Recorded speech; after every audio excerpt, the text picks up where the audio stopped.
This is everything I brought with me on a one-day photo trip. A fixed lens camera and a tiny video camera.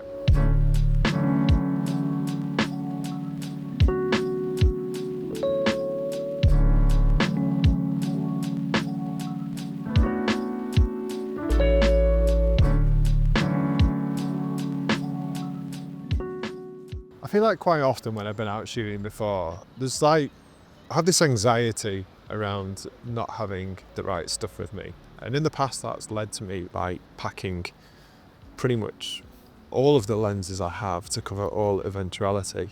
And that bothers me because it focuses on what I might miss in terms of getting shots rather than what I might get. So by doing this, I've only got one camera and one lens with me, obviously, and it means that it takes all of that anxiety out of it in a way. Yeah, I might miss stuff, but there's no point in dwelling on that and thinking about that because I've got no opportunity to get it, and I don't therefore overthink every decision that I'm making when I'm in the field. Also makes it a lot easier. I've got less stuff to carry. I only have this camera and I've got this little pocket video camera that I'm holding in my hand right now, so I don't need loads of stuff weighing me down all day, most of which is unused 95% of the time anyway.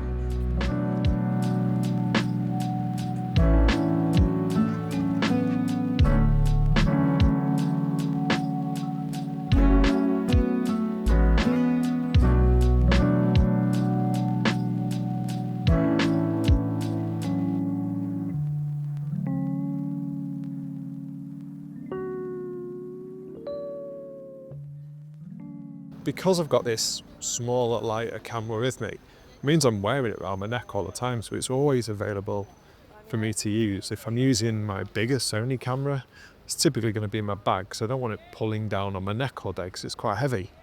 So I've got a camera on me all the time to capture those moments where something happens that otherwise I would probably miss. And all of that just leads to less thinking about what I'm doing in terms of gear, and ultimately that mental energy can be poured into seeing, noticing, taking in what's around me, and in theory taking better photos.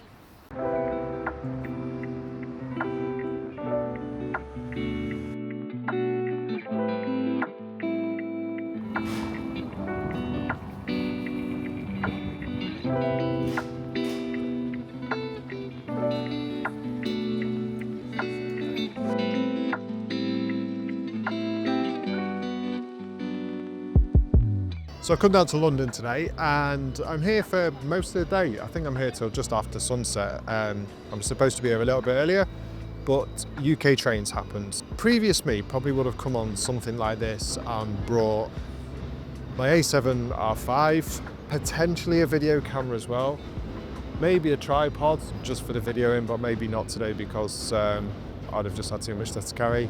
The 24-70, probably would have thrown a wide angle in, and potentially at a push a telephoto. That is a lot of gear to be carrying around a city for a whole day. Today, completely different. I've got the Fujifilm X100VI, I've got my DJI Pocket 3, which I'm filming this on, got a microphone, and then I've got just a rucksack for water, book, battery charger, and that is it. That there is Justine, who I am here with for the day, taking some pictures, doing a bit of a photo walk. You can follow her channel down below. I've linked that in the description. But also, if this was you, what would you bring? Would you feel comfortable just bringing one camera with a 35mm lens, or do you think you'd bring everything? I think for something like this, for me, it's quite easy just to think I'll shoot at 35mm all day. The test would be if I went up into the mountains or into a national park for the day, and was to see if I would allow myself to do similar and deal with that anxiety of potentially missing out on shots of different focal lengths. I think in the sea it's maybe a bit simpler, but it's just really nice to just have this minimal kit and be able to capture everything I am doing today.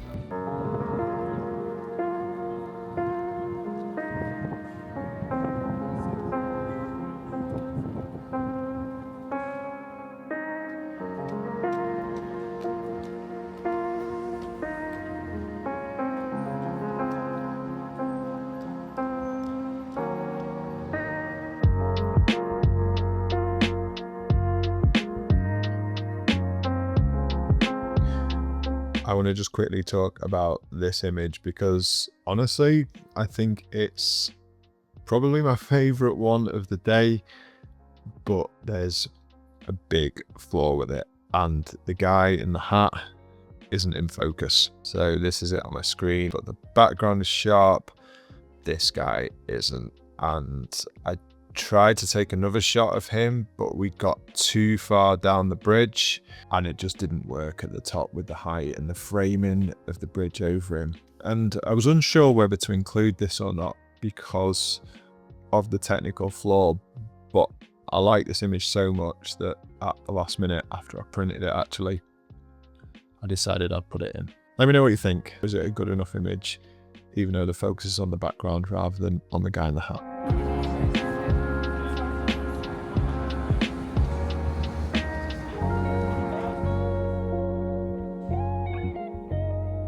So about 3/4 of the way through the day before, and I just wanted to talk about the things I'd noticed about what it's like to kind of do this minimalist setup. And the first thing that has been kind of present really is I'm not thinking about what I'm using or what I'm doing. And I think quite often on a shoot like this, I'd be thinking, well, do I need to change focal lens here, or what camera should I use? And I think those thoughts often take up quite a lot of mental energy. And by having no choice around it, that mental energy is free for me to think more about what I'm shooting and exploring the kind of areas around me and just being present and basically seeing things and noticing things like I spoke about in last week's video. The other really handy thing is this is quite a small camera. It's quite inconspicuous, and I think with a bigger camera, people do tend to pay more attention to you and notice more what you're doing. With something like this, it's a little more hidden, so that isn't the case. Obviously it's not the case right now as I walk down the street with a tiny but very present video camera pointing directly at my face.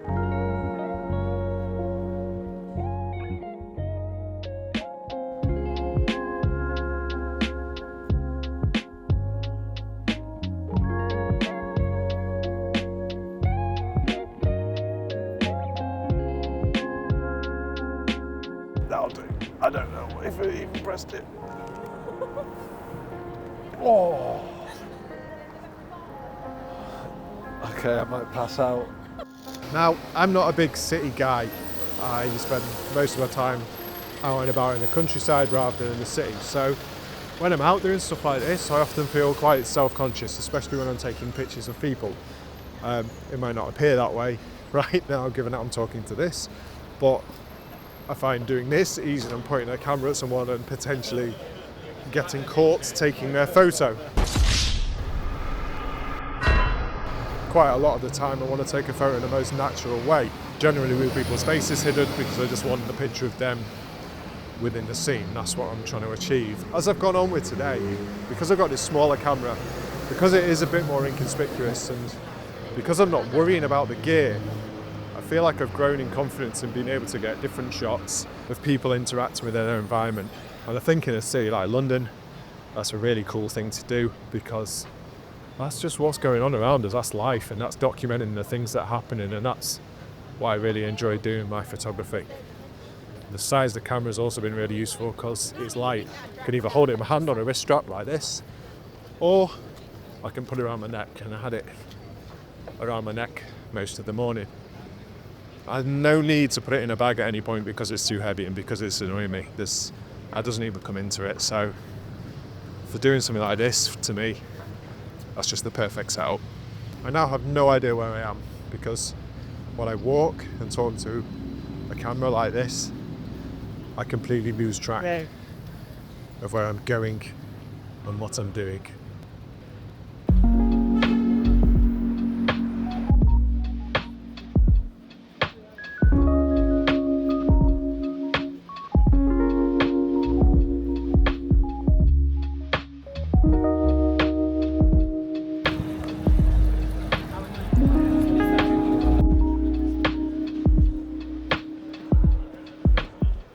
Another thing I'm loving about using this, and I mentioned this in last week's video as well, is the the film recipes, which I still hate calling them that, but that's what they're known as, so that's what I'll call them.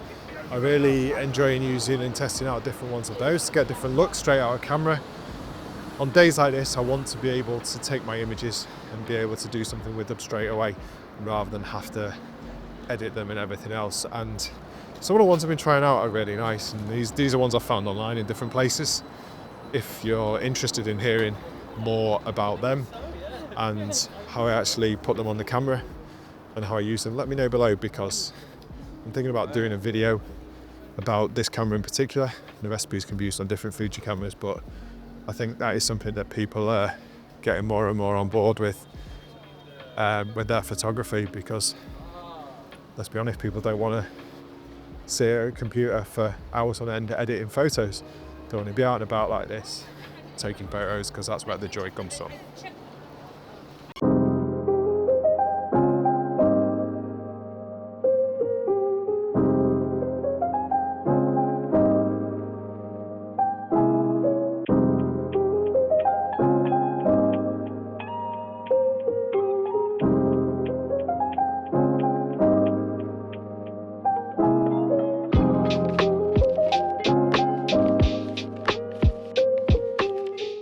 Okay, I think that's the end of the shooting now. I need to be in an open space really to get any light going past the buildings, and the open spaces I think are mainly in the parks and the rivers, and I can't be near there because my train is soon, so I've got to be near the train station. So what's more, I'm absolutely exhausted with about 35,000 steps and I can't really concentrate anymore. And I think that's been the main order of the day, is what you can kind of concentrate on and what you can't concentrate on. I think when you've got more gear and more choices to make, it is harder to concentrate on your photography. And people have argued this with me before, and everyone is entitled to their own opinion, but I honestly think that the more stuff you have, the harder photography and shooting becomes. It's all going off here. It's like, I think it's kind of like a metaphor for life in a way as well. The more you have in life, the more thoughts you have, the more things you have,